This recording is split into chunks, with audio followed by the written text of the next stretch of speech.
Hi అండి, welcome to my channel. ఈరోజైతే వంకాయ చిక్కుడుకాయ కర్రీ వండుకుంటున్నానండి, గ్రేవీ కర్రీ. దీనికి కావాల్సినవి పెద్ద సైజు ఉల్లిపాయ ఒకటి తీసుకున్నానండి, కరివేపాకు కాస్త తీసుకున్నాను, పచ్చిమిరకాయలు ఒక 4 తీసుకున్నానండి. స్టవ్ మీద పాన్ పెట్టి ఆయిల్ వేసుకుని ఆయిల్ హీట్ ఎక్కగానే ఉల్లిపాయలు, పచ్చిమిరకాయలు, కరివేపాకు వేసి వేయించుకోవాలండి గోల్డెన్ బ్రౌన్ షేడ్ వచ్చే వరకు.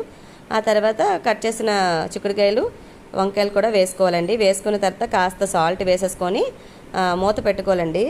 ఒక 10 మినిట్స్ మూత పెట్టుకుంటే చిక్కుడుకాయ వంకాయ కూడా ఫుల్గా మగ్గిపోతుంది ఆ వాటర్లోనే.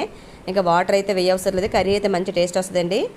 అలాగే ఆ తర్వాత 4 టమాటాలు కట్ చేసుకొని కూడా వేసుకోవాలండి. మూత తీసేసిన తర్వాత కారం, ఉప్పు, ధనియాల పొడి, జీలకర్ర పొడి వేసుకోవాలండి. ఆల్రెడీ సాల్ట్ ముందే వేసుకుంటాం కాబట్టి కాస్త తగ్గించుకొని వేసుకోండి. కర్రీ అయితే మంచి టేస్టీగా వస్తుందండి, ఎందుకంటే వాటర్ వేయలేదు కాబట్టి కర్రీ అంతా ఆయిల్లోనే మొత్తం ఈ కుకింగ్ అయిపోద్దండి. వెజిటేబుల్ వాటర్తోనే చాలా టేస్టీగా ఉంటుంది. టేస్టీ చిక్కుడుకాయ వంకాయ కర్రీ అయితే అయిపోయింది ఫ్రెండ్స్.